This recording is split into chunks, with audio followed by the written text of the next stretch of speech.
Actually, it's sort of a very unorthodox way to start, and it's not going to start. But just because we have to kindly wait for Madame Fuing to come, she's giving an interview to the Slovenian TV. And of course, trying to keep you in a good mood before we actually start, I would kindly ask the permission of my good colleagues in the panel to start with a joke, if you would agree. Just to lighten the mood. Yeah, I'm inspired, of course, by the beautiful landscape here. My name is Viorel Stichaya. I used to be ambassador to China.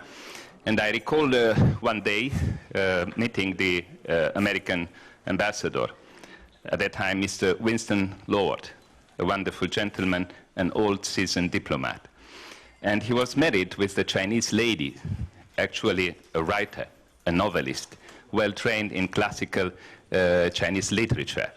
Madao Zhou may know the story.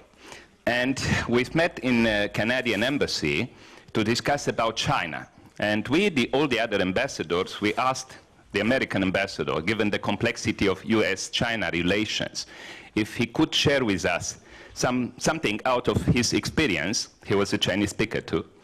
And also, we asked him to tell us, frankly, how to deal with China. That was years ago. And he said, look, recently something happened to me, meaningful, interesting. I went to visit a temple at the outskirts of Beijing, a beautiful temple. And of course, at the end of the visit, we've been really impressed. And the chief abbot said, look, Your Excellency, Mr. Ambassador, I guess you write in English, right? Would you leave us something as a guidance for our future visitors? Oh, said His Excellency, the Ambassador, gladly, I can write in English and I can write something meaningful for the future visitors. Let me say that. And he used to be private secretary to a famous man, Henry Kissinger. Then he was thinking to write something about US-China relationship in the new world, post-20th century, something like that. And the chief abbot turned to Madame, to American ambassador's wife, and said, lady, you are a Chinese, but you write in English too. And again, we are kindly asking you to write something also as a guidance for our future visitors. The lady said, okay. And she was already thinking, being a writer, to compose a short poem in a fixed Chinese traditional form, but to write that in English. And then they saw a younger monk coming with 2 wooden tablets and a pen, and the chief abbot says, Ambassador, just write here, gentlemen, 4 gentlemen, because the future visitors should be guided towards a certain place. And Madame to write 4 ladies, and the visitors will be guided to the proper place. Then the ambassador, Winston Lord, tells us, you see, Chinese wait for us simple, clear messages, and we always are taking that wrong. Thank you. Welcome.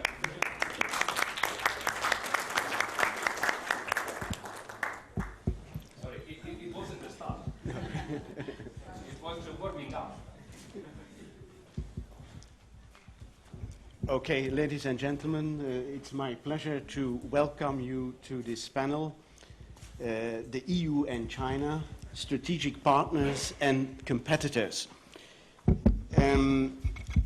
I also want to thank my friend Budura for entertaining you while we were waiting with his very pertinent joke.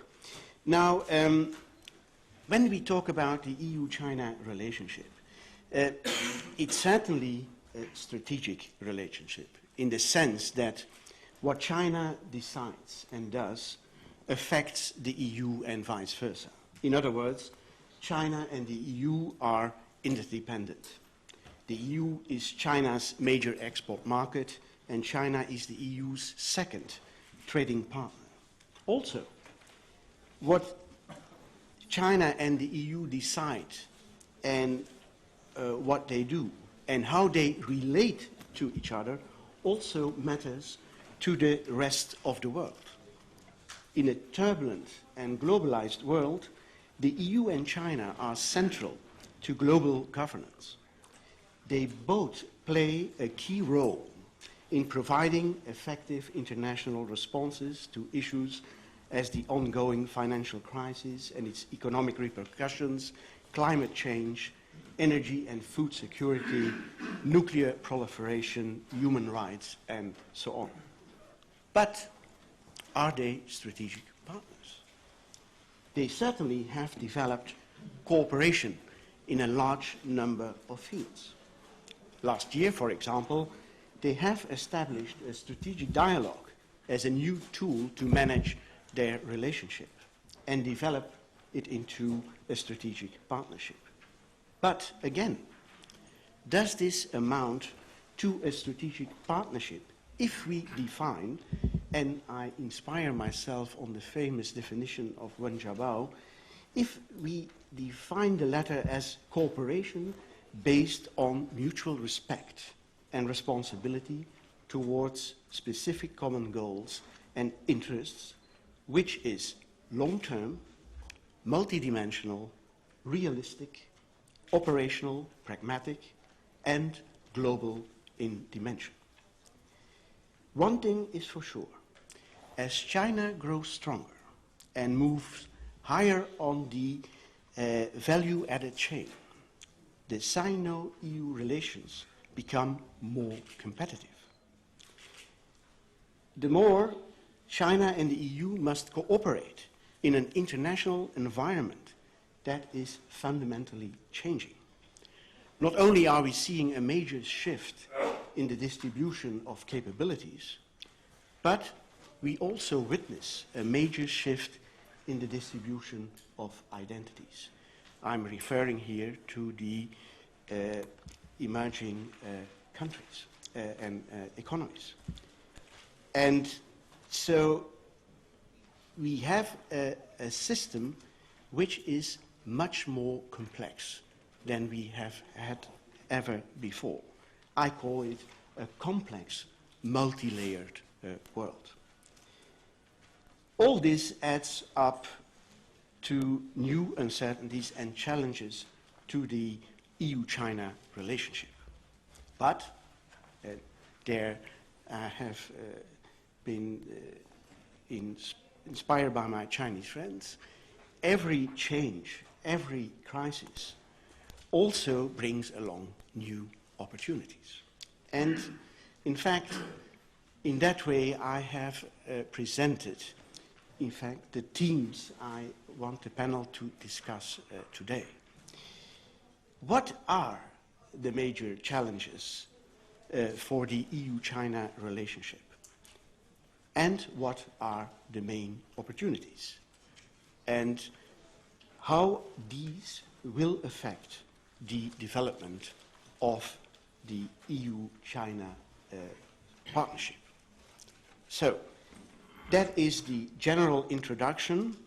Now it will be my pleasure to introduce you the panel members, and the questions I put to the panel are, of course, quite challenging, but I can assure you that with the panel we have in front of us, we will be more than well served. And first, it's my pleasure to introduce you Ms. Fu Ying, who is Vice Minister of Foreign Affairs of the People's Republic of China, a function she holds since 2009.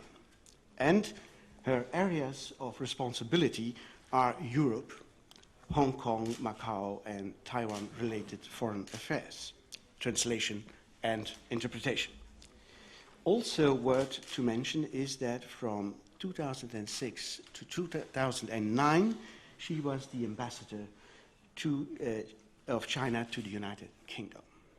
And I also know that Ms. Fu Ying has studied at Kent University. So we have here in front of us a person who is well-versed in Europe, I would say.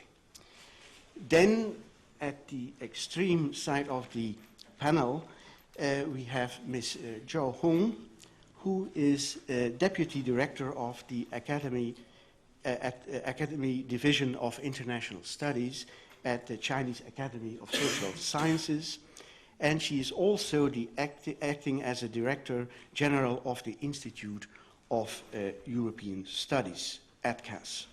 She is also a professor of European politics and modern history and chairs the Chinese Association for European Studies. She is a real big name in European studies in China. Next to her is Francis Gurry, who is the Director General of the World Intellectual Property Organization, a position he holds since October 1, 2008. He began his career at WIPO in 1985, and he was instrumental in establishing the WIPO Arbitration and Mediation Center in 1994, and subsequently in developing the highly successful Uniform Domain Name Dispute Resolution Policy. So, thanks, you could join us. And finally, but certainly not least, I present to you Viorel Budura, who is Ambassador and Managing Director for Asia and Pacific at the European External Action Service, a position he holds since February 2011. From 2002 to 2010, he was the ambassador of Romania to the People's Republic of China. And also worth mentioning, I think, is that Mr. Budura is very fluent in Chinese and has obtained a bachelor degree in Chinese language and literature at Nankai University in Tianjin. So I think we have a wonderful panel before us. And without further ado, we will move to the presentations of our panel members. How will we go about it? So I see 2 rounds of presentations, each of them which will be followed by the opportunity for the public to ask questions. So to recapitulate, what are the major challenges and what are the major opportunities for the EU-China strategic partnership? So, first round, the major challenges. Ms. Fui, you have the floor. Thank you. Thank you. First, I apologize for being late. When I was coming in, I was asked to take an interview with the local television news. And you know, as a diplomat, you never risk refusing the journalists. So I give them the priority. Sorry for that. I feel honored and very pleased to be invited to join this panel together with Zhou Hong, 2 women representing China here. That makes us feel very proud. Although in China, you don't see lots of women faces on many occasions, but it's indeed a rare and happy occasion that you see 2 women representing China here. Now, talking about China-European relationship challenges and opportunities, indeed, it's a very important moment for our relationship. It's important if we understand the nature of our relationship, if we have the courage to bring our relationship forward, not only rhetorically. We can say we have strategic relationship, comprehensive strategic relationship, but whether we truly can trust each other, we truly can work with each other as equal partners is a huge challenge. China has always attached importance to our relationship with Europe. Ever since China started reform, Europe was our first partner. I remember when I was young, watching on the newsreel, visitors from Europe. You always hear visitors from Europe, the messages from Europe, the interest expressed from Europe. That was very touching at a time when China was just opening ajar the door to the outside world. The first faces coming to China were the Europeans. And our relationship has grown so strong. Our trade started with about 1 or 2 billion, and now it's 500 billion US dollars in less than 30 years' time. So very strong growth. And in terms of technology, we probably have the most important technology transfer from Europe, of all the countries in the world. Europe supplied China more technology than any other country.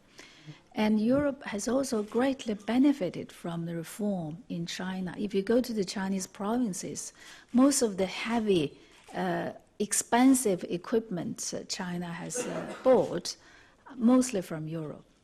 And European companies in China, we often do polls among the European, by the European Council, and the European businesses in China are mostly making excellent profits, especially during the past few years when there are difficulties in the world. Obviously, their business in China is growing, is expanding.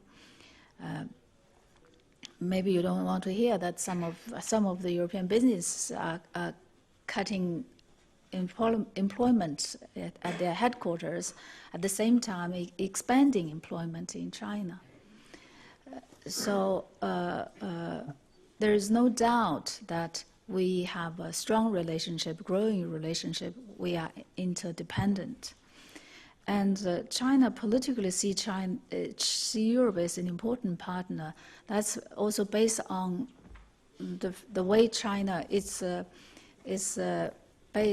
against the background of the perception of China of the world, where the world is. There's a political philosophy in China which goes very deep. That is about looking at the world by identifying the main trend of the world. There are lots of things happening in the world all the time, but at every historical period, there is a main trend, the most important trend. The job of the government, of the leaders, is to identify what is that trend. And about 30 years ago, Deng Xiaoping said that the world is moving out of revolution, out of war. It's time for peace and development. And that is the main trend we believe the world has. And we have stayed with the trend. For 30 years, we never doubted about it. Although the trend was overshadowed from time to time by conflict here and there, but we never doubted that that was the main trend. So the success of China is, on the one hand, the success of the reform, success of the effort, the hard work of the Chinese people. It is also the success of China identifying the right trend and following, unhesitantly following the main trend. I once discussed this with Kissinger. In Chinese words, it means, the main trend means shi, S-H-I, shi. We always believe that under the heaven of all the changes, there got to be one main trend. And we have to follow that because that's what people want. That's the direction of the people. And I discussed it with Kissinger. He understood it very well. He said, shi is a word that there's no English equivalent. It means, he explained, it means when lots of factors are moving in different directions, they would form into a trend. The trend is like water coming down from high and flowing down all the way. Nothing can stop it. And he said, according to Chinese ancient political philosophy, the job of the leaders is to identify the trend and lead the people, follow the trend. So I think that is the basic understanding of China, of today's world. We just announced a white paper on peace and development because we believe that remains the main trend. We have to stay with the main trend, peace and development. Based on that understanding, we think Europe is a force for peace. We agree with Europe on many things. Most importantly, we agree that there should be peace and there should be development. And we don't have fundamental conflict of interest with Europe. And that's why we see Europe is one of our first partners. We like to discuss with Europe about the global issues. And if we disagree, we can explain to each other. So we also have a common belief in multilateralism, on climate change, on energy issues, on poverty, alleviation issues. On all these major issues, we agree with Europe. And for our development, China's, we found that there are lots of convergence in our vision for our own growth. Europe has this Euro 2020 strategy. China has this 12 5-year program. And we see there are lots of converging areas, like we lay strong emphasis in the new 5-year program on the well-being of the people, on individual consumption. And the European 2020 has this inclusive growth. We both lay emphasis on green development, on sustainable growth, on sustainable urbanization. So I think there are lots of positive things, that form into the opportunities for our relationship. But what is the challenge? Do I have time to go a little bit into the challenge? The challenges, I think the challenges is what I mentioned yesterday. The challenge, the problem of trust, the problem of suspicion of each other, the problem of political rejection of each other. For many in Europe, China is politically incorrect, economically correct. I don't know how the logic works. I don't know how an incorrect political system can produce correct economic result. Obviously, we know very well that it is because of the right political system, the right policy, the right political party that has led the people to the right economic result. But anyway, in Europe, I think there is still lots of a remaining stereotype of the Cold War. So people have difficulties accepting that there is correct political correctness in China. So when we have a relationship, there has always been two forces pulling our relationship. One is for partnership, for cooperation, for closer cooperation, which is successfully moving forward. As I said, we're moving from the second gear to the third gear. We're speeding up. But the other forces has never stopped. That is to pull us apart, to emphasize on the differences between us. And that hurts. That hurts, that undermines our efforts. Every time it undercuts our efforts. I'll give you examples. When Europe is having sovereign debt problems, Europe said China should invest more in Europe. China should buy more Euro bonds. When China is making a little bit step, then again, then very soon the voices would be coming up about China having an ambition. China is going to buy up Europe. China's investment is going to threaten the safety of Europe, European economic safety. Europe has invested so strongly in China. China never felt threatened.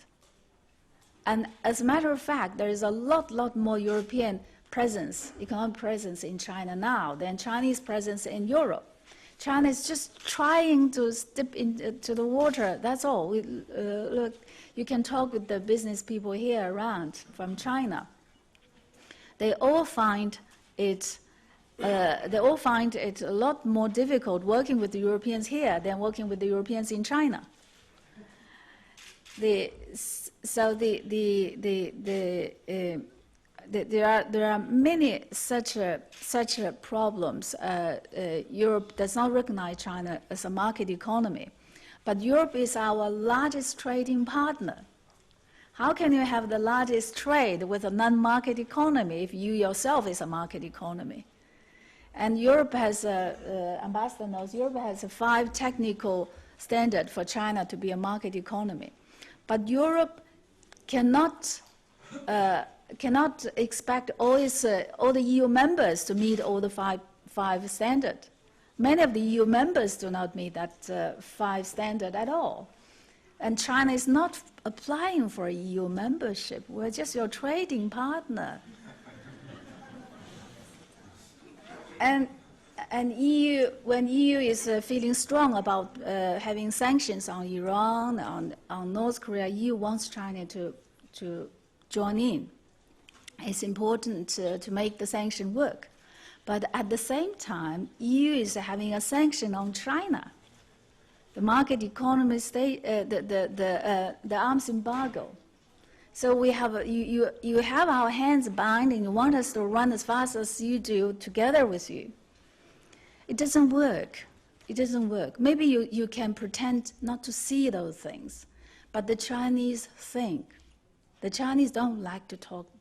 I mean, very few people talk like me too.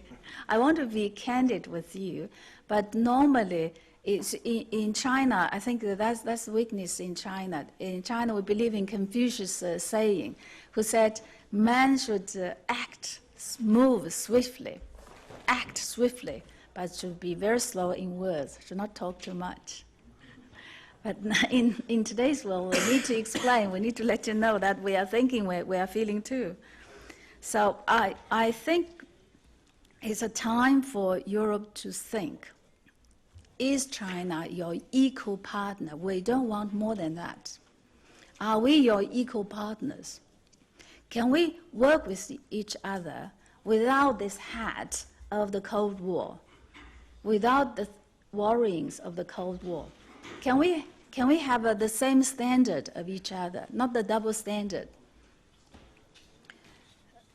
If we can come out of that kind of difficulties, if we don't have the handbrake on, our car will drive very, very smoothly. Thank you. Thank you very much for your very candid statement.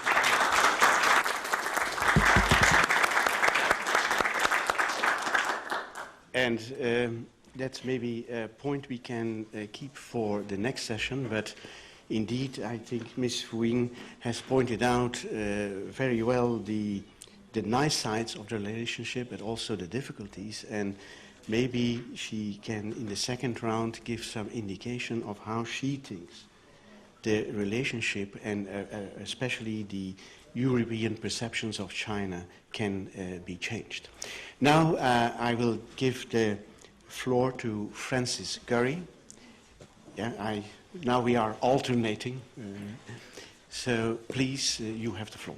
Thank you very much. And let me say at the outset what a great pleasure and privilege it is to be here in Bled in this really wonderful, beautiful spot. So I'm going to focus, if I may, just for a few minutes on a rather narrow perspective of the relationship, namely technology and innovation and intellectual property. Not just because that's my professional area of interest, but because also I think that there are monumental changes in the relationship between China and the EU in this particular area. We have a vastly and rapidly changing landscape, and if one looks at what is happening in China, I think there's only one fly in Bled, and it's decided. I think it knows I'm an Australian, and if you look what's happening in China, of course, both on the input side and the output side, it's really quite extraordinary, as I think you're all aware. On the input side, there has been such an investment in skills, in education, and in research and development, and we see that China has become the second largest investor in absolute terms in research and development in the world, and it is on current growth rates going to catch the whole of the EU in 8 years and the United States in 12 years in terms of absolute investment. And the number of students in Chinese universities has risen, if I understand correctly, to about 25 million. So extraordinary investments in the input side, and on the output side, we see, taking patents as a measure, that in 2008 China filed a number of international patent applications which was larger than the United Kingdom. In 2009 it passed France, and in 2010, on that base, already larger than France's, it went up 56%, so that it now files more than France and the United Kingdom put together. And in the first 6 months of 2011, on that base again, it has risen by about 42%, so we might expect on those sorts of growth rates that it will pass Germany in about another 2 years, and Germany is the third largest filer of international patent applications after the United States and Japan. So this is really an extraordinary change, and some of the studies that have been done, of course, you do hear anecdotally, well, what about the quality? But some of the studies, and a recent study done by the Institute of Fiscal Studies in the United Kingdom, shows that the Chinese patent applications are every bit as close to science, and therefore fundamental, as the European patent applications on one measure of citations. So what I would say about this is that this is setting up a vastly, very different competitive landscape and a very different economic relationship between China and the EU, or will do so in the future. And our moderator quoted Wen Jiabao at the outset. Let me quote him once again as having said that intellectual property will be the basis of competition in the future, because it, of course, secures that very large investment that is made in research and development. It secures the competitive advantage that results from that enormous investment in knowledge production and the added value of knowledge. So in a certain sense, of course, what we're witnessing around the world as a minor trend, if I may borrow the trend analysis, a minor trend is a form of technological arms race, really. And I would say, therefore, that one of the challenges that is going to arise out of this is as I said, the nature of the economic relationship between Europe and China will change, and the competition will be more direct, because the competition will take place on a higher level of value added in the future when you see what has happened. Now, of course, there are strategic partnership involved in this as well.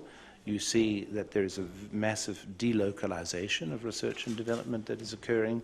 And on one study, for example, amongst 1,000 biggest spenders in research and development around the world, corporate spenders, about 83% between 2004 and 2007, 83% of the new R&D sites that they established were in China or India.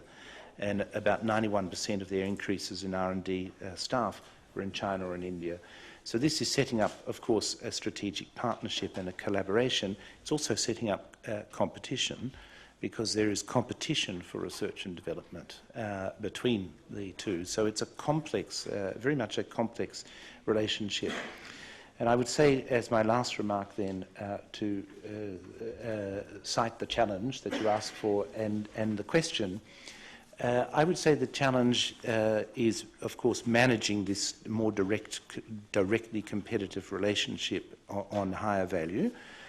And in particular, can the converging common interest in the protection of investment in the production of knowledge and in the value added translate itself into a multilateral strategic alliance between China and the European Union for the promotion of intellectual property and for breaking down what has been for quite some time now a north-south division over this subject matter.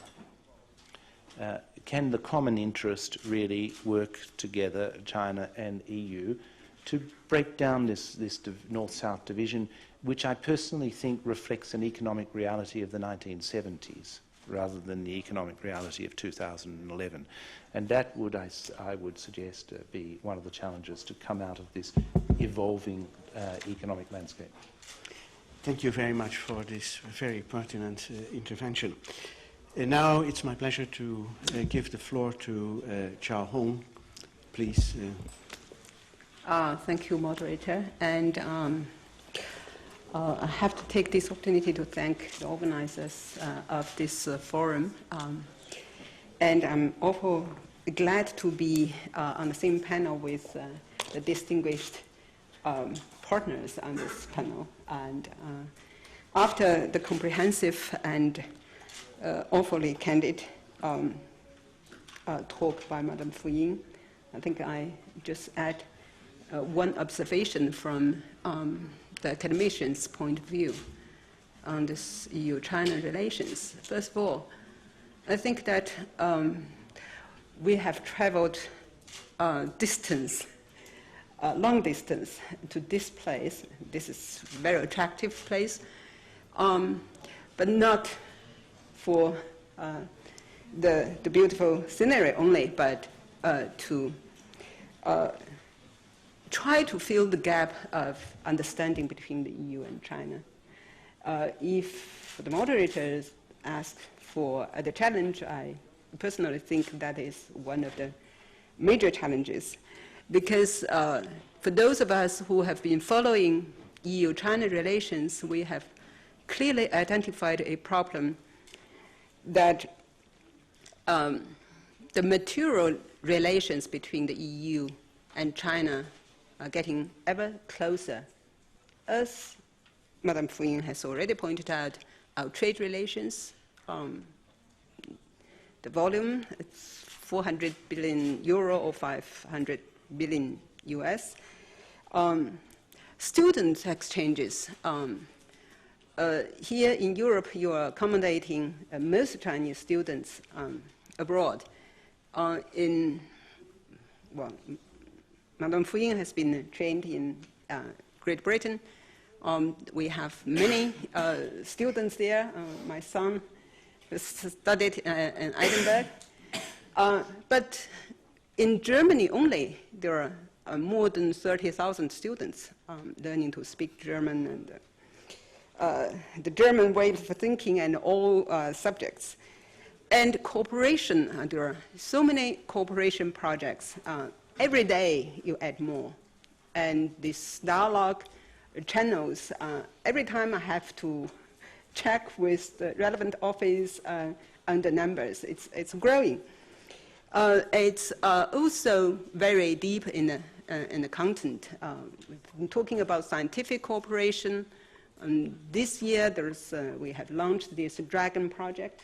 It's very advanced. Scientific cooperation. We are having the youth year, bringing hundreds of European young fellows to young people to China and hundreds of Chinese to Europe to observe and to understand. We have the cultural dialogue. We have human rights dialogue for over a decade. Before the night before I left Beijing, we met Peter Bollenberg and his two sons in China. We were talking about their human rights projects in China, how smoothly it went. It went not only on the conceptual level, but also deep into the society to discuss the issues like disability, like the rules in the prison, and etc. And these have not been widely known in Europe, I'm afraid. yet these material relations has been not widely, has not been coupled with the conceptual or intellectual or mental relations that's getting, the intellectual or conceptual relations does not seem to be reflecting these ever closer material relations.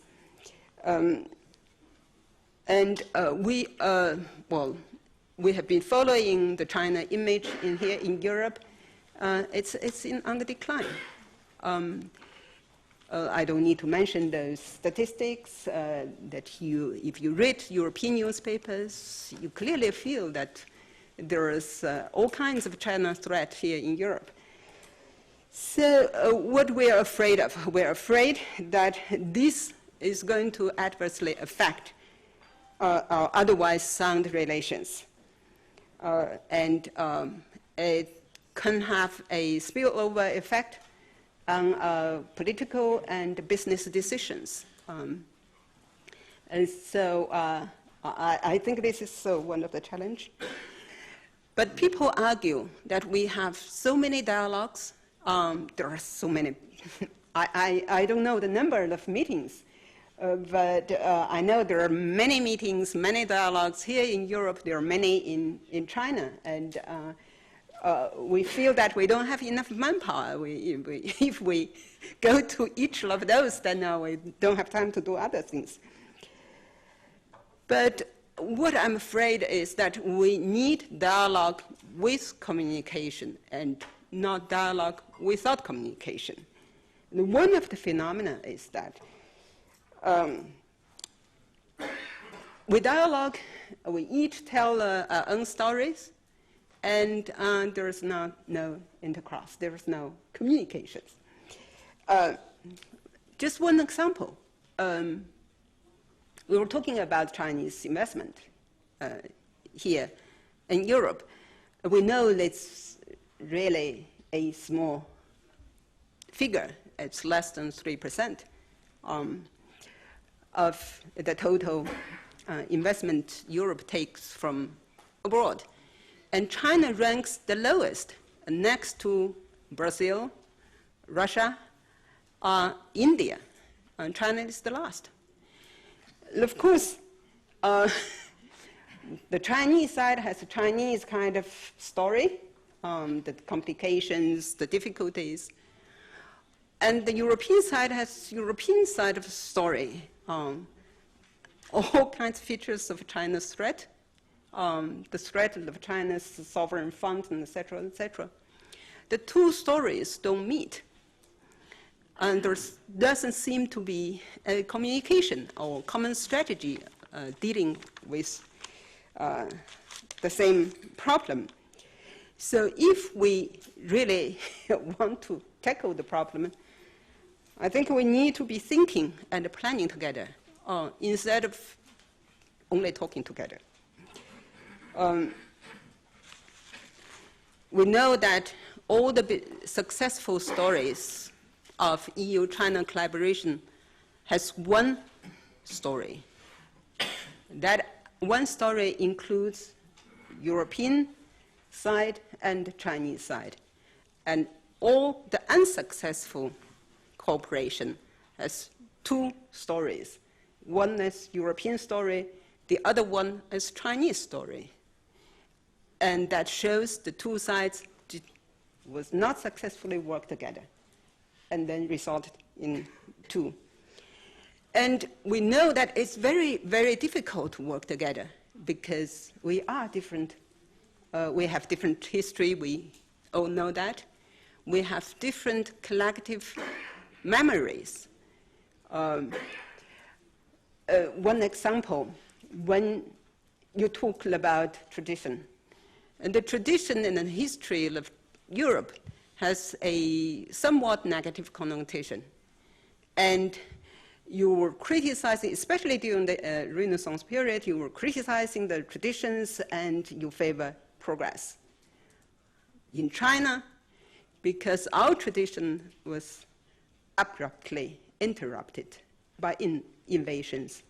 And then, for a short period of time of criticizing tradition, the tradition was used by the Chinese intellectuals as a banner for independence. So when we talk about same word, it doesn't have to be carrying the same meaning. So I'm just saying that dialogue is okay, but communication and understanding is much deeper and much more difficult. Yet we are similar. We are similar in pursuing peace and prosperity. Madame Fu Ying has already said so. And we have to live in a growingly interdependent world. So we are increasingly sharing the same space, the common space, and we have to deal with the similar things. And that way we have to be really working together and not only talking together. Again, well,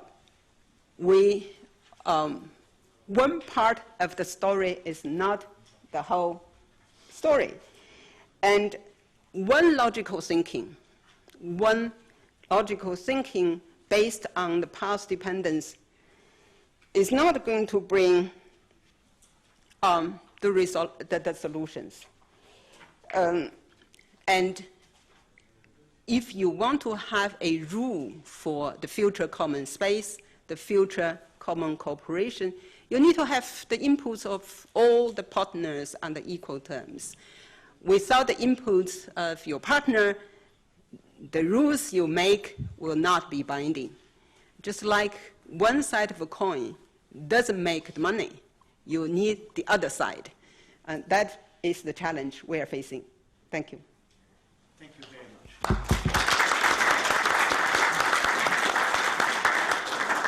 And now I pass the floor to Bundura to give his view on the challenges to the EU-China relationship. You have the floor. Thank you. I almost thought that I'm supposed to draw conclusions, since almost everything was already told. Last night, Madame Fu was so kind to send to me a good gift, a book with the speeches and articles she made and published during the years of being ambassador to Australia and United Kingdom. And there is a last article which tells the students, because she's very kind to keep in touch with the students in her alma mater in Beijing. And she was saying that a speech is successful if it starts to make the public laughing.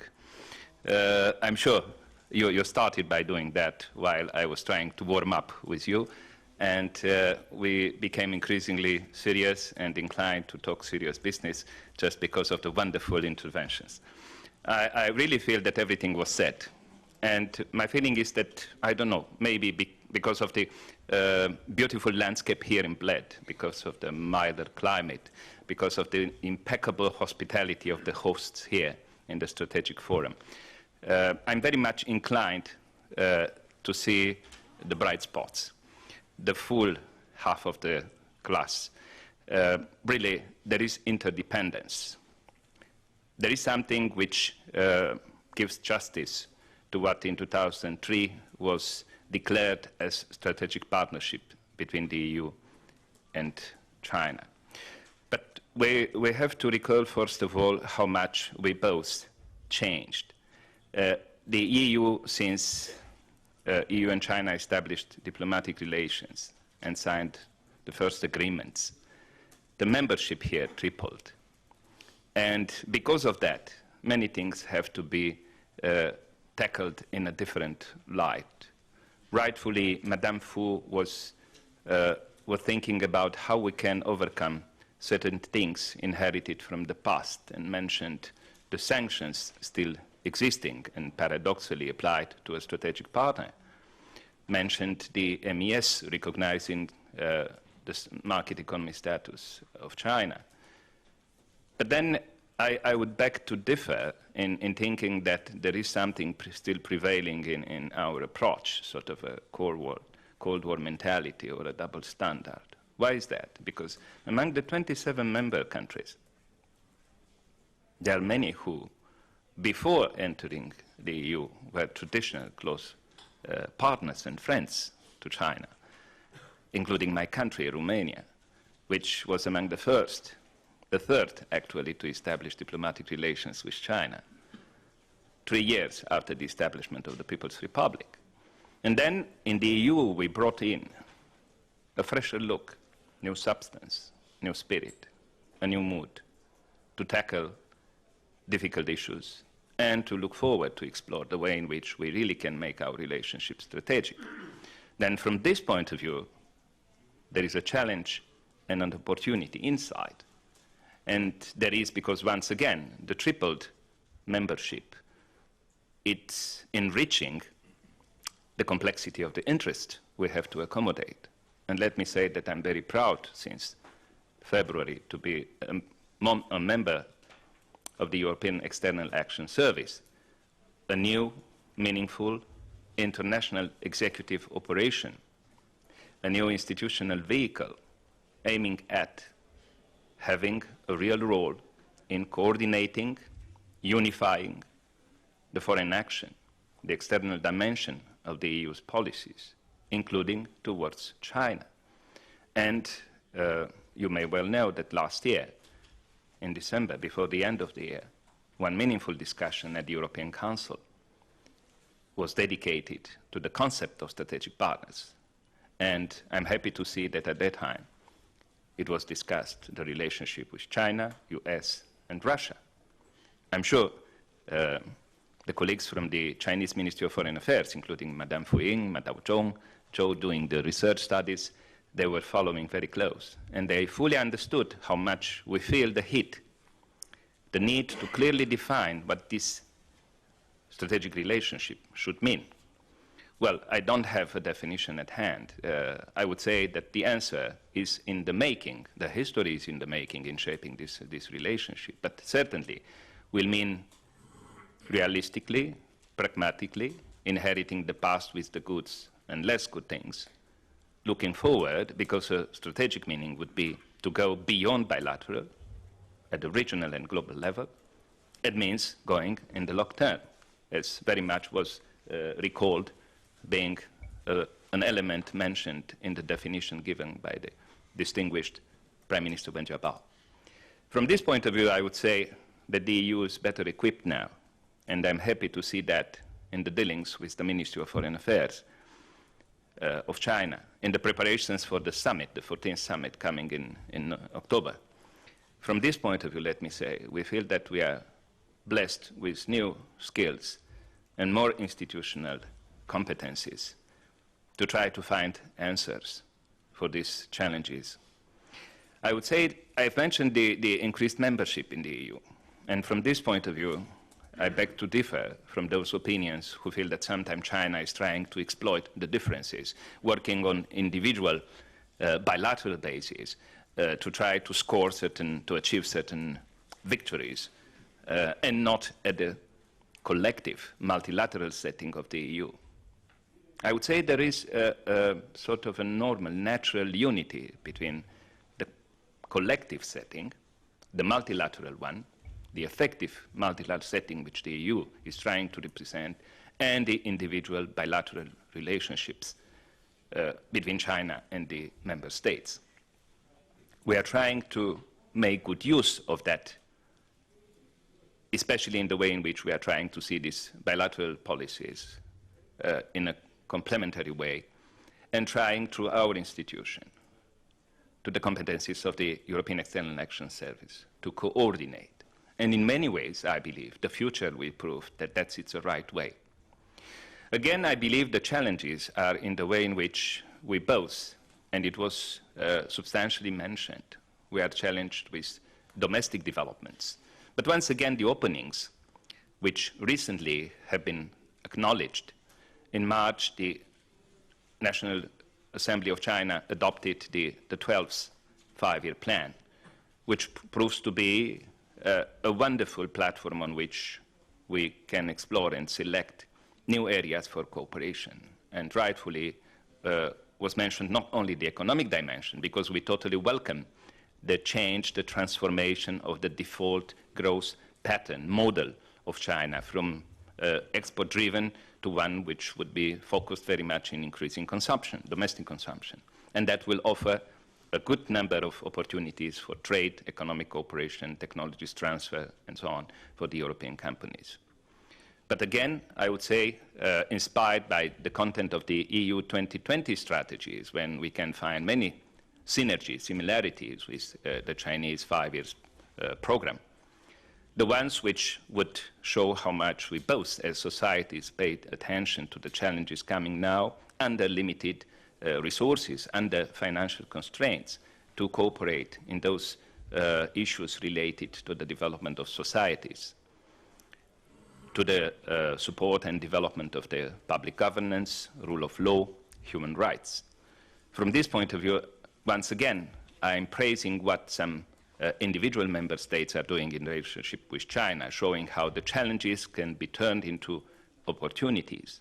And there are a good number of individual member states who are doing wonderful things on bilateral basis, training judges, lawyers, legal experts from China in what we believe as reflecting the values of an independent judicial system, defending human rights, helping Chinese justice system to pursue reforms.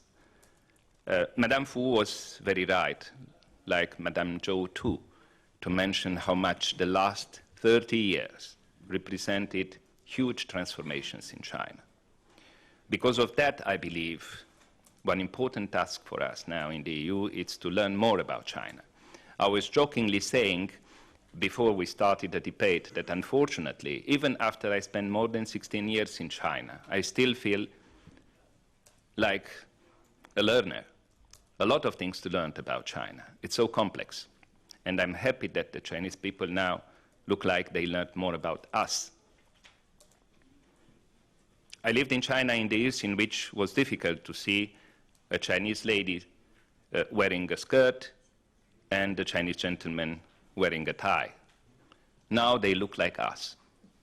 They smile like us. They have money like us. And then I'm very puzzled, not only because the Chinese friends reproach to us the difference in mentalities, in certain things which they do not understand what we are keep asking and sometimes criticizing them. It's true.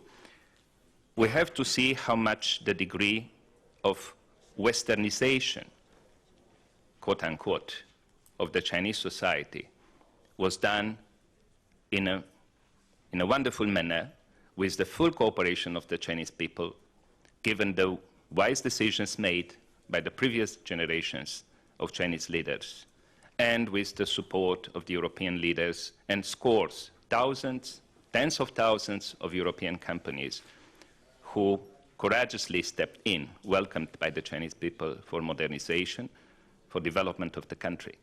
But still, there are a lot of unanswered questions. The chance is that the collective wisdom, the ones inherited from the past, and Madame Zhou Hong was rightfully open a new angle to explore the philosophical background of our mentalities.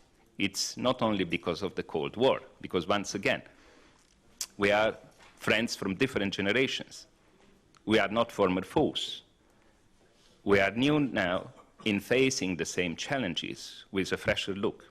Myself, in my position, I would be very happy to benefit of the collective wisdom in the European Union and the European External Service, my department, dealing with 47 countries, 33 in Asia, China being one of the 4 strategic partners the EU has in Asia: China, Japan, Republic of Korea, India.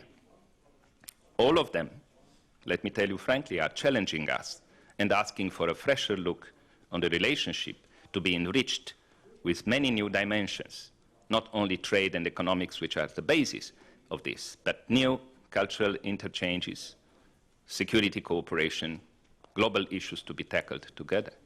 Then once again, in my position, I'd be happy to benefit more from the EU member states in shaping new policies, new answers to the new requirements. Thank you for your attention. Thank you. So I wish to thank the panel for their very rich dealing with the challenging question of the challenges to the EU-China relationship. And of course, the idea is also to have a debate in which the public participates. And so I would now like to open the floor to the audience to ask questions to the panel. So when you have a question, please raise your hand. And yes, there is already a first question. Please, can you shortly present yourself? Right? Yes. I'm Dennis Koundoureas, Greek ambassador in Ljubljana. I'm particularly happy to participate in this very, very interesting panel and meeting. And I fully agree with the distinguished panelist of China saying that we must feel equal partners. Of course.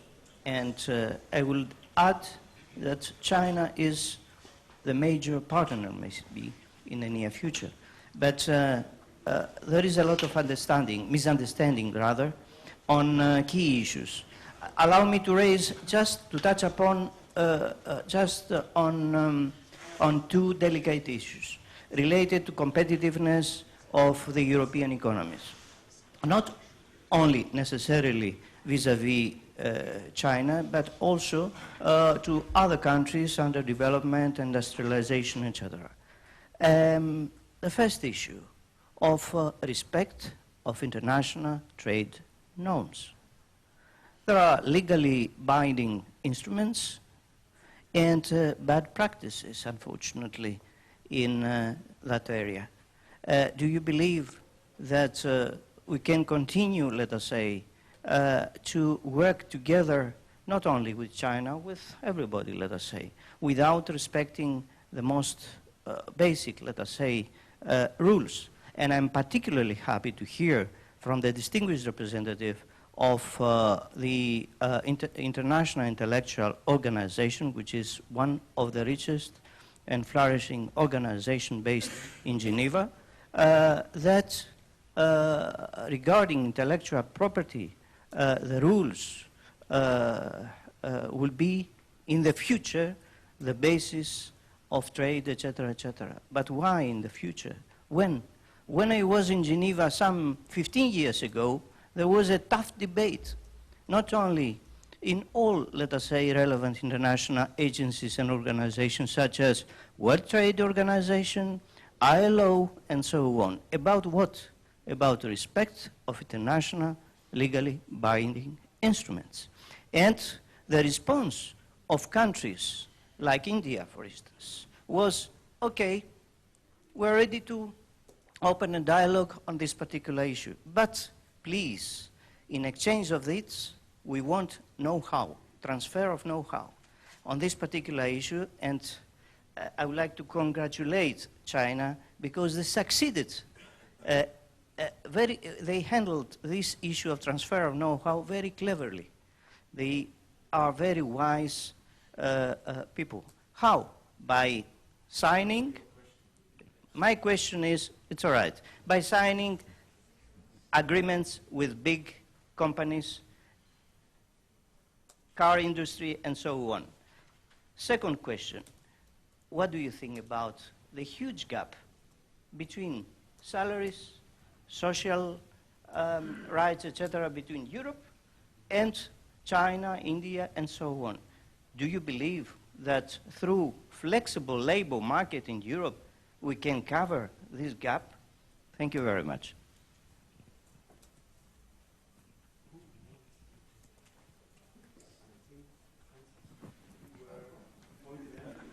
Well, thank you very much. Look, I would say on the question of respect for international rules, that the international community is immature in this respect, as you're well aware, and as we're all well aware. I think the international community has been very good at making laws for the last 60 years, but rather poor at developing mechanisms for ensuring their respect. We have volumes and volumes and volumes of new treaties, but the community is not yet sufficiently mature to develop, if you like, the mechanisms that are going to go into a space of sovereignty that countries are not yet willing to cede. And that's the challenge. It's one of the big challenges, I think, that faces us in an age of increased interdependence in the future, is how can we go on creating all of the laws that are necessary to facilitate a global marketplace and not develop some of the mechanisms for ensuring some better respect for those laws, which frankly are left, the mechanisms are left at the moment, as we know, to bilateral relationships, and we need to do a bit better than that, I think. Thank you. About intellectual property right, I'd like to share with you a bit of my experience. I don't know how long it took the Europeans from the start of the industrialization to the first intellectual property law. It took 2 centuries at least. But in China, I remember 1994, I visited US. I bought an Encarta 84 for $90 US. That was all my savings on that trip, 1 month trip. And I came back and find Encarta 95 for about 3 Chinese yuan. So I thought I was robbed. And that was the first knowledge about this issue of intellectual property. But at that time, I thought if we all pay $90, not many Chinese could afford it. And internet, the experience wouldn't grow that fast. But then the pace of growth, of awareness of intellectual property and the respect of intellectual property grows so fast. January this year, Chinese company Huawei sued its partner Motorola for intellectual property violation. So in 15 years, this country came from knowing nothing to being aware. We have, I think it was 2008, China made the national strategy on intellectual property right. And from 2006 to 2011, in 6 years in a row, every year there was action plan about intellectual property. There is a very widespread awareness building effort, education, law building, execution improvement. I think that I haven't seen any countries making such a strong campaign on the issue. And the awareness is built up not only because of the international pressure, but also because of the needs of the Chinese companies, Chinese people ourselves. But vis-a-vis Germany, for example, our law is as good, but our execution falls behind. There is still the question of level of awareness and also the education level, as well as the execution abilities. But I'm sure that China will move very fast. So all across the front about rule building and rule respecting, the pace in China is very fast. I think you should rest assured that I don't think we'll overtake you, but we are catching up. Thank you. Thank you. Yes, I'd like to offer some thinking to the question of competitiveness. It's very fundamental. That recalled me of a discussion with a German delegation, German parliamentarian delegation. I raised the question on what they are really afraid of China. I told them to tell me the truth. And then they said, yes, of course, we are not worrying about those ideological things. What we are worrying about is that the Chinese people are so industrious, so smart. You can produce almost the same quality of goods, but with 1/3 of the price of the German goods. So I believe he was telling the truth. The issue is how we're going to tackle that problem. When we're thinking of competitiveness, we have to take into consideration two sort of environments. One is intellectual, in the international, the world. There is a world market price to determine what kind of goods at what price is competitive. The other one is the national setting, national political, social, and economic setting by collective bargaining of the labor price or labor standards. Well, Europe is very much advanced in the old-time age. Within the borders of the European countries, you have developed all the kinds of systems to determine the prices and the qualities and the standards. That is very much envied by the others, but there is a trend of globalization. Other countries try to seek opportunity to put out their goods onto the market to exchange, so to get opportunity to develop. Okay, then we see some of the prices of some of the goods coming down to the level that is seemingly unbearable to the Europeans. So when we read your Lisbon strategy, your 2020, we clearly find that is the challenge the Europeans are facing, and we feel for that.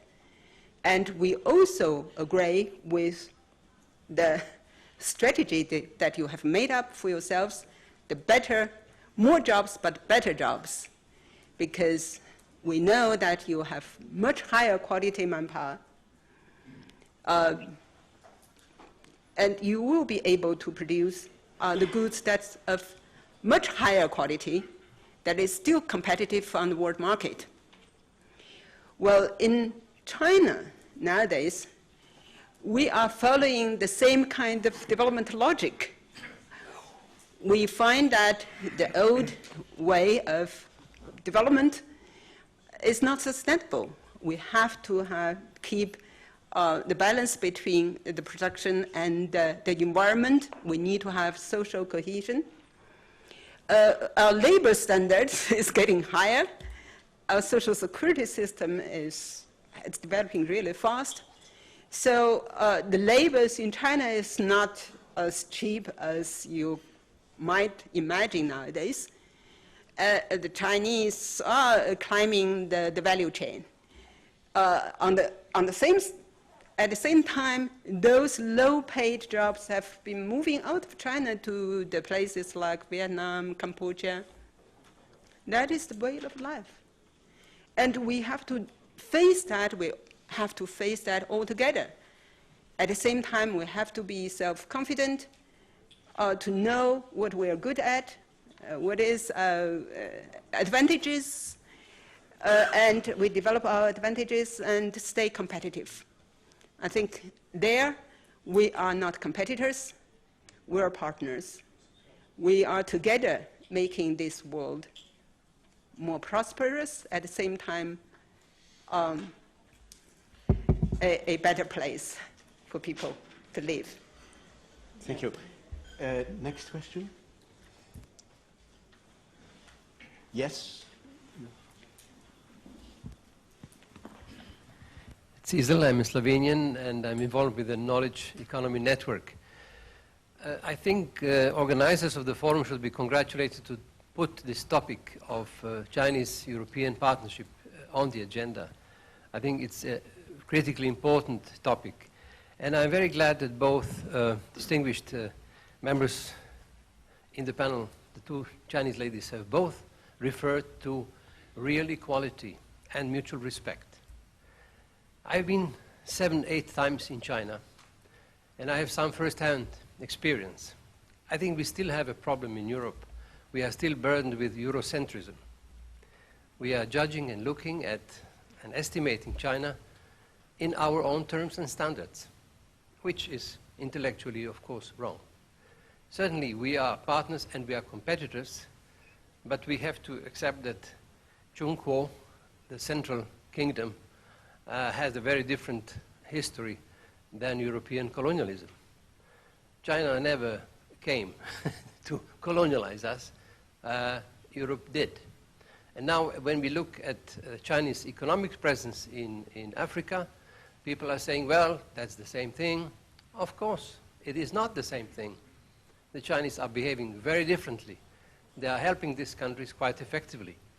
So my question really, I think that the main task probably on the European side is we have to get rid more intensely with our Eurocentric criteria when looking at our Chinese partners. Thank you.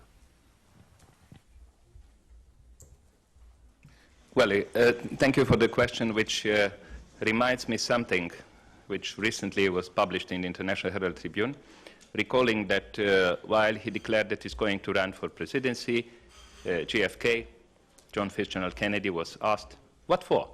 And he said, because that's the place where the action is. And again, this answer was given a few days ago by the head of the International Investment Department in the Citi Group, who asked voluntarily to be transferred from the headquarters to China, to be in charge of Asia and China affairs of the Citi Group. The same answer being, there, it's the action for the 21st century. I think that responds very much to the Eurocentrism. It's borrowing the American answer for saying that. But let's be frank, sometime, and I beg to be properly understood as a humble practitioner in long years in diplomatic affairs in Asia in general and China in special, we are still working a little bit sometime in trying to understand better China and the latest development in Asia with the yesterday's picture. Then let me say how much I'm happy to see the Chinese friends going over those sad, bitter memories of what certain Europeans done long time ago in China. And let's go over those very unnatural and I would say artificial fears about the yellow power coming over. Both are fundamentally wrong. And in that respect, again, I'm, while still reluctant to accept reproaches for our mentality, asking that we have together to move farther, emancipated our thinking, as Deng Xiaoping put it rightfully, for the Chinese people, and they are doing that. And we have to free our thinking too, and have a new mood, which it's the only one thing to do to answer to the complex world in which we are now living. Since yesterday, most of you have listened to the appeals made by the distinguished local politicians here, the Slovenian leaders, and the initiative by hosting the forum. It's something which shows what their real thinking in inviting us to reflect together with applied our collective wisdom to these challenges. And I really believe it's the same thing to do while we are talking about our relationship with China. The second point is that we have here in the room, and yesterday I was happy to see that too, a good number of the Chinese business people. And I'm happy to see them because the answer shouldn't come just only from us, from those dealing with research, politics, diplomacy. I'm happy to represent a service which, at the very first time at the level of the EU, is trying to combine a good number of competencies and skills in dealing with diplomacy, development assistance, and crisis management. It's something in which I feel we can work with China. But I would gladly add to that a more cooperative, closer cooperation with the business leaders from China, the ones who dare to adventure themselves into European markets, into a different legal setting, into the challenges which are represented by the complex decision-making. I've seen the recent statements and the support, the public support done by China, and you can quote a good number of specific cases lately in which, from the governor of the Chinese State Bank to the Prime Minister Wen Jiabao and other distinguished Chinese leaders, shared their views with European leaders, lately with President Sarkozy, in supporting Eurozone, supporting the measures to stabilize the whole Eurozone. It shows how much there is interdependence and a new thinking about the way in which we have to coexist and cooperate and to understand properly the challenges. Then, coming back to what our service is doing, we need fresher inputs from other, I would call, outer constituencies in which we are looking for partners. And that's the academia, and I'm looking for the distinguished colleagues from the Contemporary Studies on China in Brussels.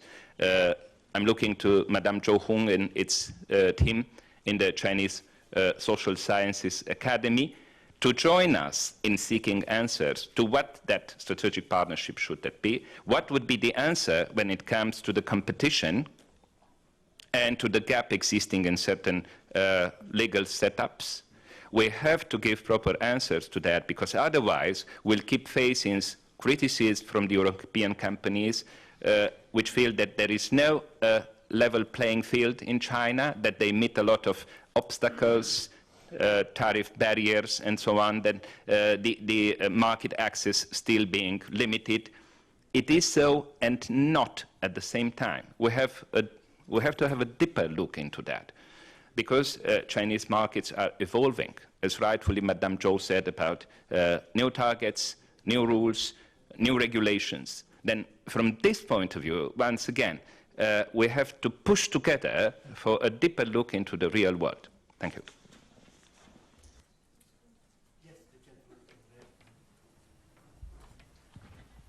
Thank you. I'm Mike Gapes, Member of Parliament from the UK. I want to go back to what Madame Fu Ying said about Europe not recognising China as a market economy. Can I turn it round? Does China recognise that the European Union is no longer an economic community, but is actually a community based upon values, including some values about democracy, pluralism, human rights, and other matters?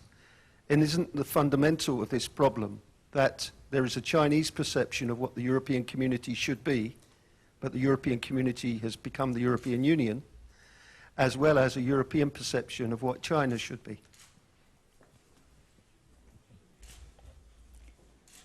Thank you. Glad to see your old face from London. We had lots of debate of this type, and we're still debating. It shows how how difficult the debate it is. So, if you remember Premier Wen Jiabao's visit to London this year, there was a press conference, and at the meeting it came up too.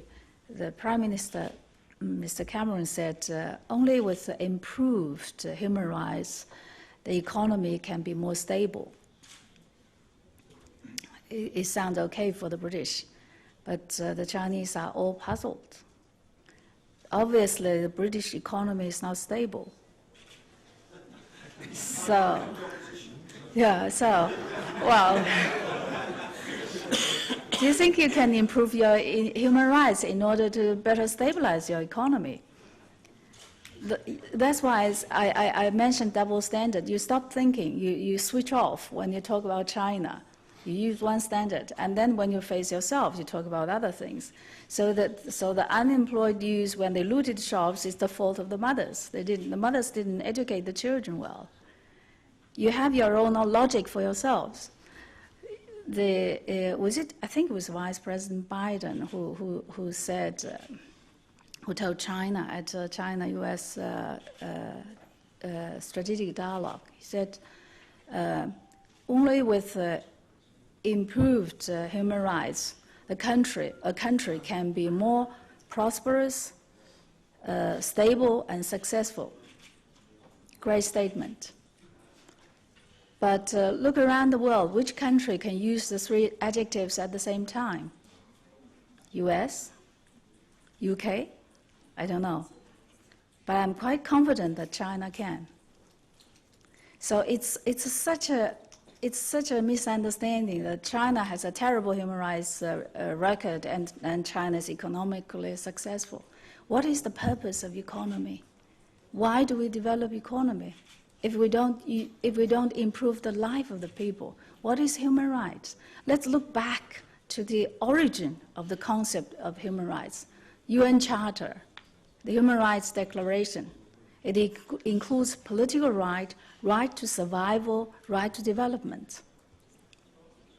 And in China, we are still staying close with the original broad concept of human rights, and we are moving forward at all fronts. The right of survival, right of development is acknowledged. How about political rights? We have continued almost. There is a new law almost every year. The recent debate is about the rule against torture. There was there, but the amendment of the rule made it stricter. It broadened the concept of torture, and the detention law that was amended, and the rule about the right to information. The right, the government has to release the information about the event as soon as possible. Actually, they're catching up. They're trying to catch a race with the internet users. So China is like any country. It's moving very fast. We are catching up with the development, and the government of China is doing everything it can to respond to its own people. And it also has the right, obligation to provide safety and to stop the forces that is intended to destroy. In every government, in every country, you have your own, you identify your own sense of, your own area of threat. And in China, there is also law against subversion of the state. And those individuals, I feel sorry that many in Europe tend to picture those individuals in the framework of the dissidents during the Soviet Union's time. But the Soviet Union government failed its people, and the Chinese government is succeeding, responding to its own people. So let's make a difference. Let's come out of the Cold War. And then you will understand why some individuals are not allowed to do the things they do. You need to trust that the Chinese government can make the right decisions. And if we want to talk about human rights, let's talk about human rights, truly about human rights. Maybe unemployment in this country is not human rights anymore. In European countries, it's not human rights anymore. But in China, if the young children from the ethnic group are not finding jobs in the cities, are not competing, being able to compete with the other young people in the cities, that's human rights too. The government should have a special policies to help them to be able to catch up with the rest of the youth. The weaker group, the privileged group, their ability to catch up, to benefit from the reform, and the right to medical care, for example. Until the beginning of 21st century, 600 million Chinese farmers did not have access to proper hospital medical care. And that's why there was a safety net built since then. Starting from €5, now has grown to €15. It's small, but now it covers 800 million people. That is also human rights. So for the developing countries, which came out of difficult history, human rights means other things probably, compared with Britain, which is a post-industrial society. I think human rights is important for the Chinese people, just as it is important for the British people. So if Europe is based on I mean, your common values, I totally respect that. You came out of the same history, you feel strong for certain things because you suffered in the history. We too, we suffered in history for different reasons. That's why we feel strong for other things. That's why I say we need to have a sense of equality and sense of mutual respect. And let me also come back a bit to the question about the salary gap.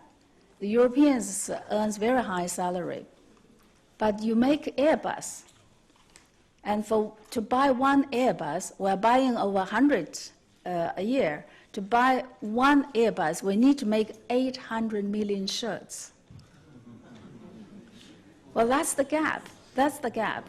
By the time we can make Airbus, our salary probably will be at the same level or even higher. So if you believe in market economy, you would believe in advantages of the different. You would believe in the division of labor, and you would believe that the advantages in the competitive advantages need to move on, to be shared, to be divided. And if you can ever come out of this Cold War mentality, if you can ever come out of this stereotype, if you could really one day see the world is equal, people are equal, countries are equal, then it will be a lot easier for us to discuss these things, and things will be a lot clearer, like the sand in the water. Thank you. Thank you. Oh, yeah, the gentleman over there. I'm Edward Mortimer from the Salzburg Global Seminar, and I would like to thank both the Chinese representatives for their emphasis on social cohesion and social protection. And in fact, in Salzburg this November, we will be holding a session of the seminar devoted specifically to social protection and the underpinning of economic growth in East Asia, of course, with a great deal of attention to China. And we will have Chinese speakers. If either of you would like to join them, we would be very pleased. But my question is, since Madame Fu rightly says that the purpose of economic growth is to benefit the population, and I fully understand her broad interpretation of human rights, which include social and economic as well as civil and political rights, hasn't the time come for a larger proportion of the proceeds of economic success to be devoted to consumption by the Chinese people? At the moment, China has an extraordinarily high proportion of investment in its expenditure. And this is, we in Europe think, perhaps wrongly, that this is one of the causes of the global financial imbalances which have caused so many problems. It's not the only one, but it is, I would say, submit that it is one. And so it seems to us that the Chinese people could benefit by being able to improve their standard of living and consume more of the wonderful goods that China is producing, and at the same time China would not be building up this enormous financial surplus, which then causes anxiety because the dollar and maybe even the euro go down, and the value of this hard-won Chinese gains is depreciated. So isn't it time for a rethink of priorities and of the balance between investment and consumption in the Chinese economy?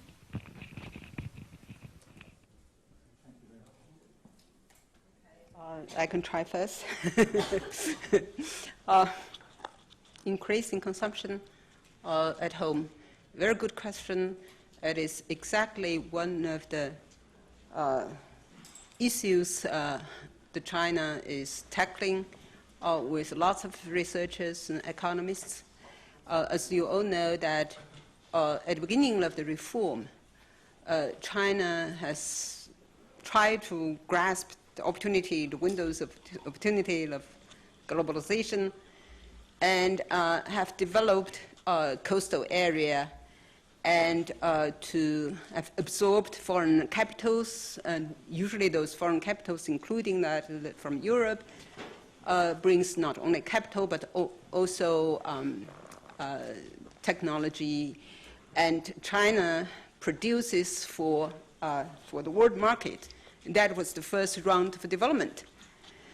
As you also know that with this scientific development theory, in China we have found out that there is the imbalances of the development between the coastal and the interior is becoming unbearable.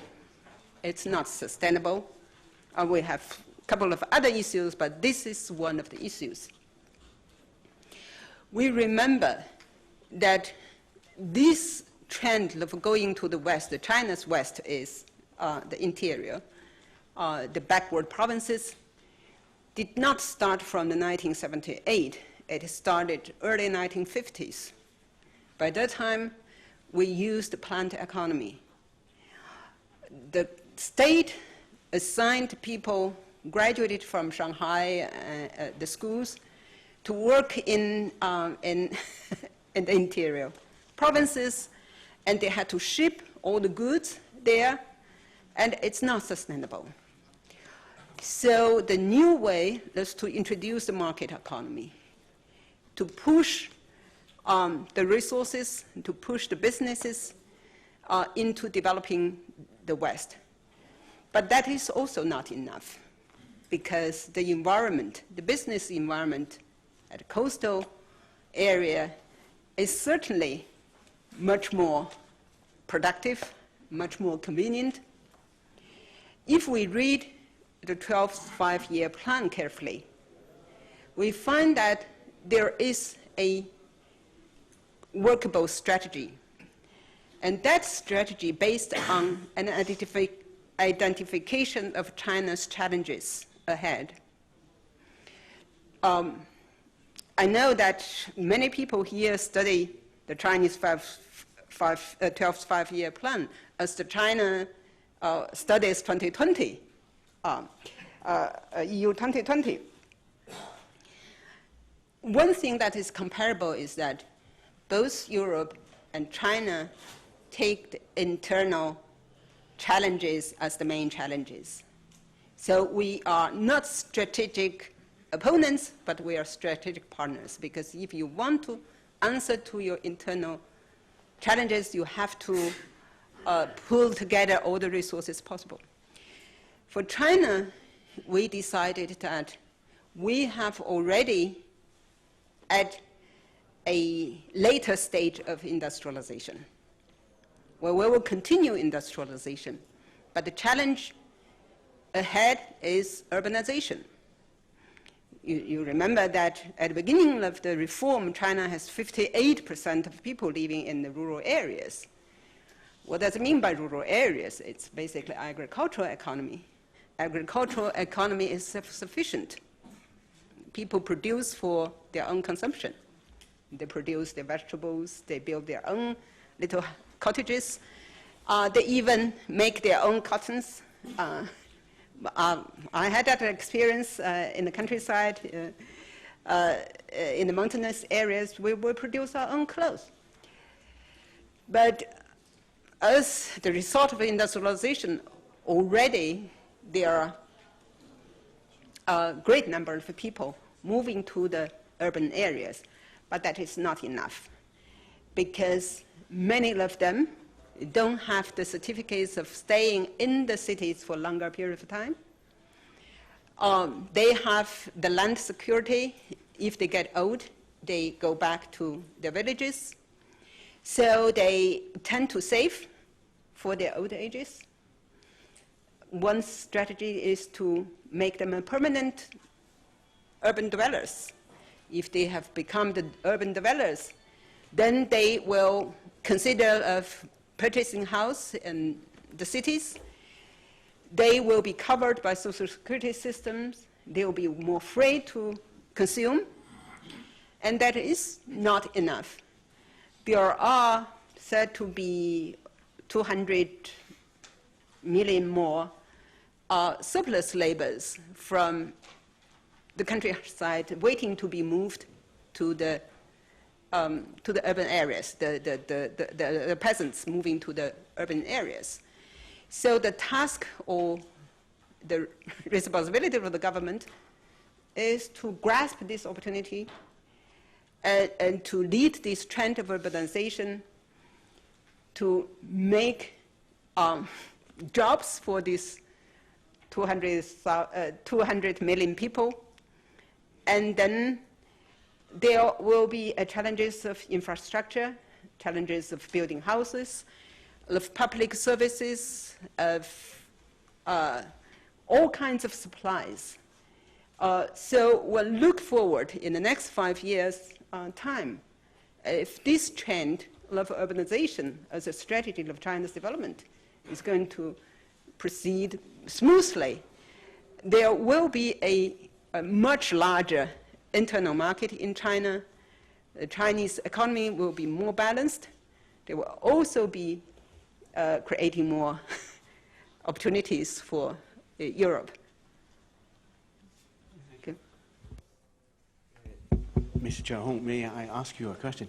It's, of course, a very interesting idea, and indeed, I'm also convinced that if China succeeds in moving to a more consumption-oriented society, that this will stimulate the world economy. But how likely is it that this development can be pushed through in time? I mean, of course, as you indicated, it's a very complex process. And what are maybe possible hurdles on the way to that development? Well, there are many. Of course, the first is the government strategy and the policies. Early on, as we all know, we have this registration policy. If you, well, we were talking about human rights. Earlier, if you were born into the city, you have the urban registration, and you are entitled to all the benefits that city can provide you with, or the business or government can provide you with. And then now that policy has been relaxed to cover all the long-term employees, no matter where they come from. If we talk about human rights, this is a great improvement that millions of people are covered by these social security systems, medical and pension, and injury, all that, and welfare. And schools were open to all, not only to the registered urban dwellers, but to all who are working in that city. And we were talking about toward this year, end of this year, it's almost 98% of the population were covered by the public health system, with all different sorts of resources, not only the government, but also the individual and the businesses. So it's somehow we copied from Europe. We have been humble students for years. Believe it or not, when we are sitting in my office and there is a telephone call from what relevant government office, telephone call asking me, how do you deal with this problem? So we provided reports. And then we see in the new Chinese government policy, there are some words or some ideas that we provided them with. So very interesting that we have learned. We have learned from Europe, from the United States, but more from Europe. Now, the Chinese government policy has been much, much relaxed, not only to cover the industrial population as we copied from the Soviet Union. Now it's almost universal, but on the different levels and different schemes. Second challenge is people's mentality. Because if you have a workable or sustainable program, you cannot have only one initiative. You cannot only have the Chinese policy, government policy. You need to have the people understanding this is good for them. So changing the mentality of the people is a challenge that you need to explain to the people that this is good for them. We have experienced some of those cases that by law, every individual has to contribute to their old age pension. But people try to escape. They like to have the cash in their hand because they don't trust the government or the public agencies as usual. So you need to have successful cases to make them understand this is good for them. They also calculate because the policy has to, if the policy aims at their well-being, it has to be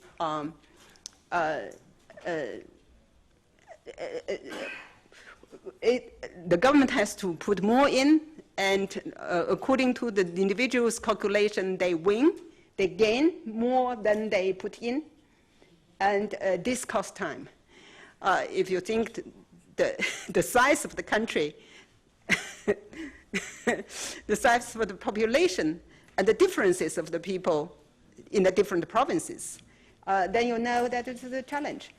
And then, of course, the security of the fund is a major challenge. With this financial crisis, with this fluctuation of the money value, and there are lots of good minds in China thinking and trying very hard to find a good solution for keeping the money they have put in for their old age stay in the value. So there are many challenges like this. It's not an easy job, I have to say. Thank you. I need to indicate that Mrs. Green has asked to leave a little bit earlier because she has to catch her train. So what I would propose now is that we round off this panel discussion and give each of the panel members the opportunity to make a closing statement, synthesizing their ideas on the major questions. And of course, I will start with Mrs. Green, so that if she needs to leave, she can do so. Thank you. I need to catch my flight. It's a very good discussion, and the questions are also very enlightening. I think there need to be this kind of forum more often, again and again, for us to help us to get through the questions and for us to find more meeting ground. Before I leave, I want to add a bit to the previous discussions. I think the consumption in China will grow. As Madame Zhou said, there's a long list of things in the 5-year program. And in the 5-year program, China's investment abroad will grow to over 30 million. Toward the end, it's about 100 million a year Chinese investment abroad. I hope Europe can start moving and catch on that train. So the objective is to balance the trade, not only balance the trade, but also balance the general capital flow in and out of China. But it is not right to think that Chinese economy is imbalanced now. It's I think of the GDP of China, over 90% is domestic consumption. The individual consumption is not very strong, but corporate consumption is very high. Huge corporate investment that takes bulk of China's bulk of the Chinese GDP. The trade surplus was sometimes down, sometimes up, but general trend is coming down. There are lots of obstacles for China's trading with the West, especially for with Europe, with US, because of the embargo. There are lots of restrictions about technological purchase. If that is removed, maybe the trade balance can be achieved faster. The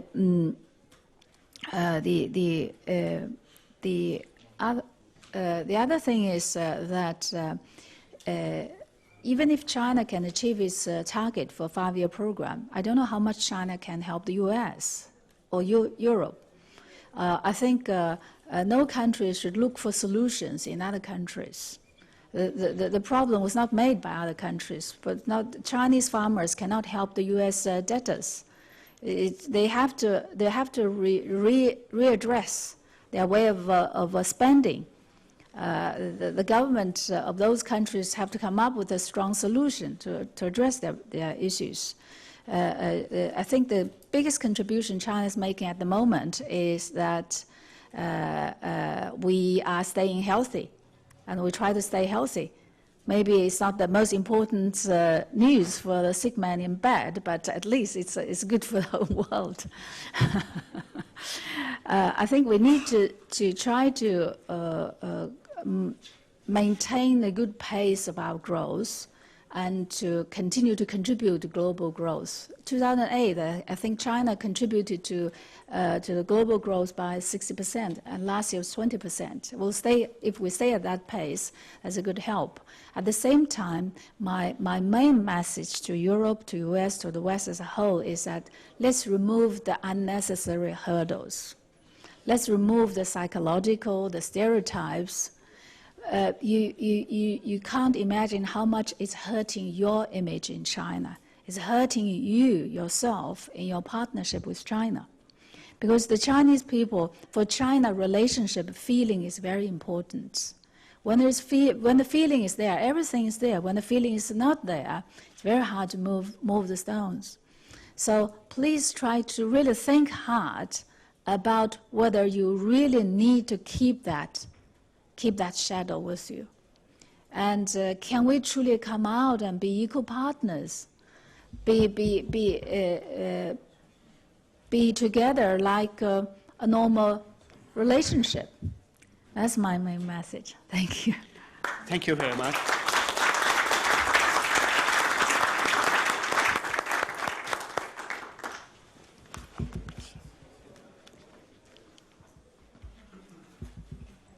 Okay, then I would like to give the floor to Francis Gurry. Thank you very much, Gustav.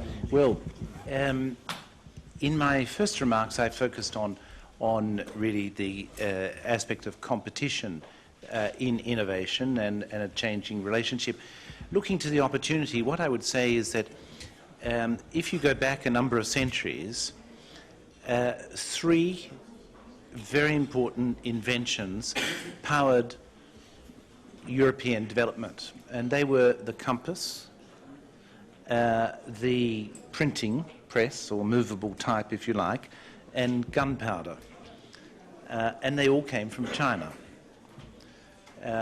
And they were all extraordinarily influential in Europe's development subsequently. So another way of looking now, since we're looking at opportunities at the end, is to say that this extraordinary change that is occurring in China with its focus on innovation and its investment presents a very real opportunity. And it's a very real opportunity for growth for Europe as well as those 3 historical examples, I think, show. And in addition, I think I would say that we now live in a world that has become so technologically dependent and so complex that innovation really is a necessity. And so another aspect of the opportunity is that China will be sharing the innovation burden, because as a race, the way in which we face the challenges that confront us is through innovation. If we're not more innovative than the microbes, they will take over. And we have to be more innovative than the microbes. And the way in which we will face problems of food security is through increase in agricultural production, and we need to increase it by about 70% actually to cope with a population of 9 billion people on Earth. And the way in which we will confront the challenge of climate change is again through innovation. So there is another extraordinary opportunity, I think, in seeing China as a major strategic partner in sharing the innovation burden. Thank you very much. Chao Hong, your concluding remarks. Yeah, thank you, moderator. You poses the question on opportunities, and then I quickly listed and found there are too many. So I'd like to respond to our friend Ferrer on the deeper looking into the real world. And I have to say that we agree that between EU and China, there is some phenomena of competition. We started at learning from Europe, and now we are competing in some areas. But this is a competition, according to Mr. Van Rompuy, not the kind of competition of the zero-sum game. Or it's not like a competitors on the playground with one side losing and one side winning. It is the kind of competition that we can work together toward higher end. So in order to do that, we have to sort of beginning with gracefully respect each other. And we have to reach out to the other, not only for the money, as people like to talk about, to reach out to the other side with our heart. So deeper looking into the real world, I found that there are many opportunities that we can work together, hand in hand, but we have to plan and think together and not to criticize each other. That won't lead us to anywhere. I'll give you some example. Global governance. Well, we think under that roof, there are a couple of issues that we can talk about to each other, like, for example, the regional integration that we are constantly learning from Europe. And we know that there are also an integration process going on in Asia. Whether that will come out with a bigger market for Europe, what kind of rules it will come out, it's very variable, very important for Europe to grow. WTO, IMF, well, trade investment, scientific cooperation, technological cooperation, we can sort of contribute our comparative advantage with your competitive advantages, and the world market can be large. So I'm not going to go into the detail of all that list, but I'd like to stress the African issues because that question was raised by someone earlier. In Africa, China and Europe are not in conflict. What we do in Africa since 1960s, I have looked at the activities and the materials and literature. I can proudly say that China has been altruistic for what China is doing in Africa. And now we also know from the Chinese experience, the the official development assistance is not enough for a country's development. Because if we look at China's development in late 1970s, early 1980s, it was the ODA which came first into China from the international organizations like United Nations and the World Bank, but very shortly followed by FDI. So government, all the governments play a very important role by leading the trend, but followed by businesses. So when we told our African friends about this story, they initiated. They asked us for some transfer of capitals, transfer of knowledge. So this is, to put long story short, government official development assistance together with private money going to the developing area, sharing the development experiences is basically the nature of relations. But we also know that Europe has different kind of models in Africa. We don't have time to talk about that, but we are not in conflict. We should talk together about our experiences, lessons learned. If our goal is not selfish, if our goal is for the best interest of the people there to develop. Democracy, human rights, etc., we're not opponents. I consider Europe and China as different experimental areas. I remember when you have your target to achieve and different member states of European Union, you respect to the greater extent your cultural differences. So you have the standards, you have the common goal, and you let the member states to carry through, to find their own way of achieving that goals. For example, the 3% of R&D. You don't have an EU policy, but you have an EU target. Democracy, human rights is our common target, but we have different practices because we have different context. Every success is context dependent. Context matters in this area. And society, well, there are lots of stories to tell, but I think there are many Europeans, starting from the Brussels office to the member states, have already done a lot of work into this area to push for people-to-people contacts, people-to-people cooperation and talk. So it's great opportunities to work. Opportunities, if we can talk about opportunities, there will be many.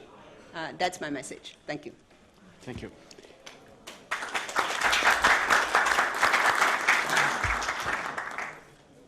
Violet, you have the last word. Well, thank you. I thought that the ladies will have the last word.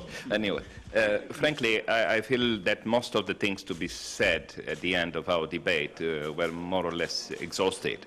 But I was happy that in the final remarks, our distinguished colleagues touched upon the very meaningful three layers or three components which may inject more substance in what we are trying to build as strategic partnership for the future. The first, it's the dialogue, high-level dialogue, which proved once again how much 20 months after the adoption of the Lisbon Treaty and almost 8 months since our service started to run, the new instrument provided by the treaty are working and produced excellent outcomes for EU-China relationship. First of all, the first official visit of the President of the European Council to a foreign country was to China in mid-May.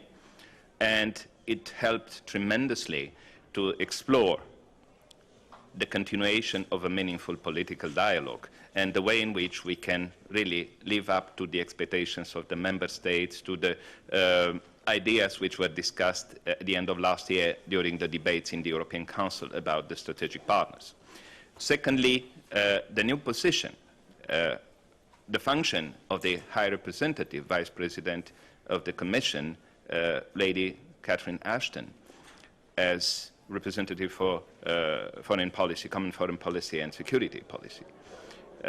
She started last year the strategic dialogue with China. We had the second round this year, the interlocutor being a very distinguished, a leading figure among those who contributed to the shaping of the modern foreign policy of China, State Councillor Tai Ping-kuo. Let me say that both rounds of strategic dialogue last year and this year shown how much there is an external dimension, the foreign affairs field, which fits into this, to the extension, to the substance of our cooperation. I may feel personally sometimes like many distinguished scholars, China watchers, who are saying that this strategic axis of cooperation between the EU and China is very elusive. But it's not only an arithmetical addition of the number of cases in which we support each other, or we may have different views. It's the way in which things are moving forward in a new context of the international arena, and the way in which we are trying to help each other as global players. From this point of view, I would say once again, things happening recently, including the prospect of the important international meetings in Durban about climate change, in Cannes, G20 summit, shows how much we can work together. And I fully trust that the fact that we have a good number of important meetings ahead of this international forums. Just I've mentioned when I started to speak about the 14th EU-China summit in Beijing, in Tianjin actually, very soon, by the end of October. That will prove once again how much this high-level political dialogue is going to inject new excitement and substance in what we are building as being the concept of strategic partnership. Second pillar, I would say, the economic ones, was here touched upon and spoken largely in very specific manner. I will add to that the fact which Francis rightfully pointed out, the way in which, after